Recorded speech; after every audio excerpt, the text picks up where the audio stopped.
آپ مجھے کو سامنے رکھیے، میں ایک انسان ہوں، مکلف ہوں اللہ کے ہاں، جواب دہ ہوں، رسپانسبل ہوں، اکاؤنٹیبل ہوں۔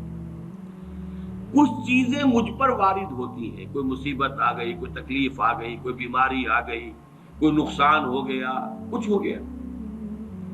اب نوٹ کرنا چاہیے کہ اس کے کچھ اسباب ہوں گے، مادی اسباب ہیں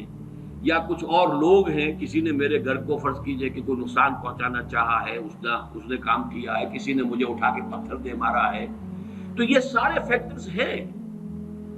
لیکن یہ شے بالفعل مجھ پر نہیں وارد ہو سکتی اگر اللہ کا اذن نہ ہو۔ لاکھ سارے اسباب و وسائل ہوں اور لاکھ ساری دنیا ہو، ایک حدیث میں الفاظ آتے ہیں کہ اگر جان لے حضرت عبداللہ ابن عباس، اعلم ان الامت لو اجتمعت، کہ اگر پوری قوم جمع ہو جائے کہ تمہیں کوئی فائدہ پہنچا دے، نہیں پہنچا سکتی مگر اس بات کا جو اللہ نے تمہارے لیے طے کر دیا، اور اگر پوری قوم مجتمع ہو جائے تمہیں کوئی نقصان پہنچا دے، نہیں پہنچا سکتی۔ تو یہ اسباب و وسائل جو مجھ پر آ رہے ہیں، ان میں جو ہے فیصلہ کنشے اذن رب ہے۔ تو میں یہ بھی کہہ سکتا ہوں مجھ پر یہ اس کی لائی ہوئی مصیبت آ گئی، اور یہ بھی کہہ سکتا ہوں کہ اللہ کی طرف سے مجھ پر آیا، وہ خیر ہو یا شر ہو، والقدر خیر ہی و شر ہی۔ بھلائی کسی نے کرنی چاہیے، اس کا مجھے احسان ماننا چاہیے، اس کا مجھے شکریہ ادا کرنا چاہیے، کوئی بدلہ دے سکتا ہوں تو دینا چاہیے، یہ دنیا کا معاملہ ہوگا۔ اسی طرح کسی نے مجھے نقصان پہنچایا، میں قصاص لے سکتا ہوں، قانونی طور پر مجھے اس کا حق حاصل ہے، لیکن یہ جان لیجئے کہ یہ اچھائی یا بھلائی مجھ تک نہیں آ سکتی تھی بغیر اذن رب۔ تو اذن رب شامل ہو گیا نا، تو میں اس کو شامل کر رہا ہوں، والقدر خیر ہی و شر ہی من اللہ تعالی۔ دوسری طرف میں کچھ کام کرنا چاہتا ہوں، اچھا یا برا جو بھی ہے، یا کوئی میرا منصوبہ ہے بہت بڑا، اب اس میں ایک تو میرا ارادہ ہے جو میرے اندر سے نکلا، ہزارہا عناصر ہوں گے کہ جو اس کے اندر انوالوڈ ہوں گے،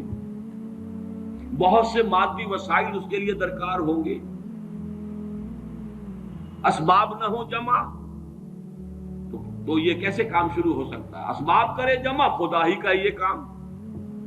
یہ عزم تیرا، یہ مجھے الفاظ پھر یاد آ گئے وہی اکبر الہ آبادی کے، یہ میرے دروس میں اشعار بہت آئے ہیں، اب کچھ ذہن سے اوجل ہو گئے۔ یہ عزم تیرا سعی سے دمساز ہو کیوں کر، عزم تو ہے، عمل کیسے ہو؟ اسباب نہ ہو جمع تو آغاز ہو کیوں کر، اسباب کرے جمع، خدا ہی کا ہے یہ کام، طالب ہو تو خدا سے، تو دعا ہی کا ہے یہ کام۔ یہاں پر بھی ایک فیکٹر ابھی اکبر الہ آبادی کی نگاہ سے بھی اوجل ہے۔ دیکھیے میرا ایک عزم ہے، میرا ایک ارادہ ہے، اس کے لیے کوئی مادی وسائل، کچھ لوگوں کا تعاون درکار ہے، وہ بھی اللہ کے کنٹرول میں ہے، اللہ چاہے گا تو آئے گا۔ پھر بالآخر کسی شے کا پورا ہو جانا،